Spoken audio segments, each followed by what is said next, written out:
But now that it's becoming clear that his China strategy is failing, suddenly it's up to Scott B.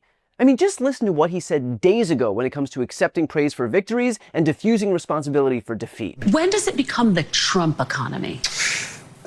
It partially is right now, and I really mean this. I think the good parts are the Trump economy and the bad parts are the Biden economy, because he's done a terrible job. He did a terrible job on everything. This is the Roy Cohn School of Management.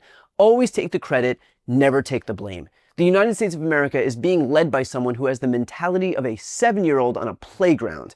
And remember the bizarre spin his administration tried to put on his previous tariff reversal? Treasury Secretary Scott Bessent actually claimed with a straight face that Trump's abrupt decision to pause most of his tariffs was his strategy all along, as if the market meltdown that wiped out trillions in value had nothing to do with it, as if Trump hadn't spent days insisting that he would never back down. I mean, I'm sorry, but just listen to this nonsense.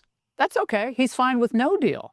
So I like that personally. I think it's great and brilliant. But Wall Street, your old friends, hate it. They hate that kind of uncertainty.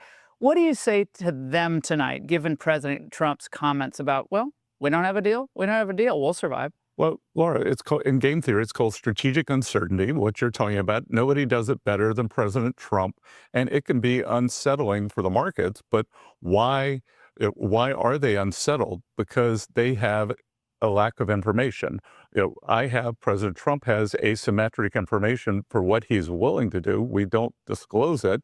And again, with President Trump, that the strategic uncertainty will make sure that we get the best deal possible. Oh yes, masterful gambit, sir. Yes, all you plebes, what you don't know is that Donald Trump bumbling around like a drunken frat guy looking for his keys in a dark closet is actually all by design.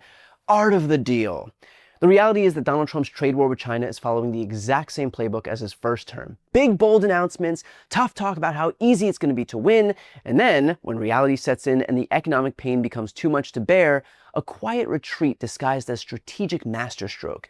The victims, as always, are American consumers and American businesses. The average American family is going to pay higher prices for everything from clothing to electronics to appliances. American companies that rely on Chinese components will face higher costs and supply chain disruptions. American farmers who've been targeted by China's retaliatory tariffs will lose critical export markets. And for what? China isn't going to fundamentally restructure its economy because of Trump's tariffs. They're not going to abandon their manufacturing advantages, including lower wages, fewer regulations, and enormous production capacity that took decades to build.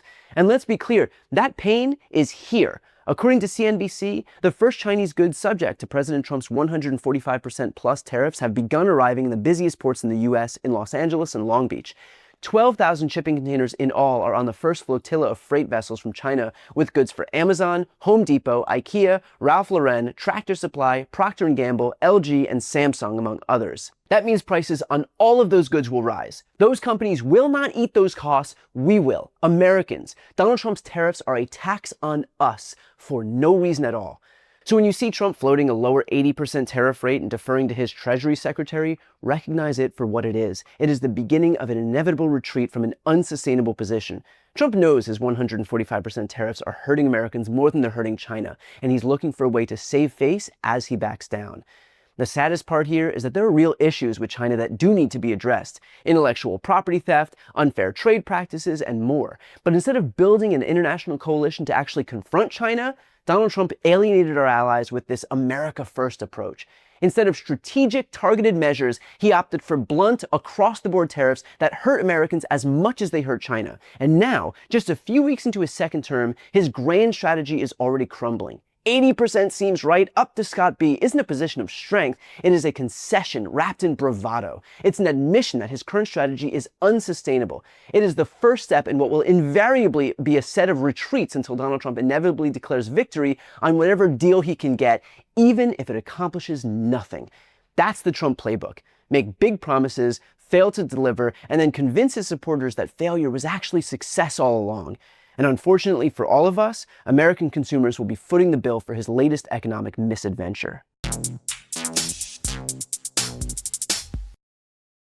Before you go, if you enjoyed this content and you want to see more and support independent media, please subscribe to this channel. The subscribe button will be right here on the screen.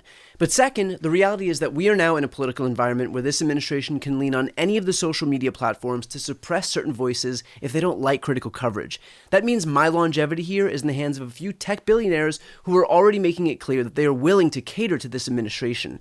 To that end, signing up for my newsletter is a way for me to reach you directly if that ever becomes necessary. I'll put the link right here on the screen as well, so please sign up. It's free, but there's also an option to do a paid subscription if you'd like to support me and my team. I really appreciate it. Thanks so much for watching.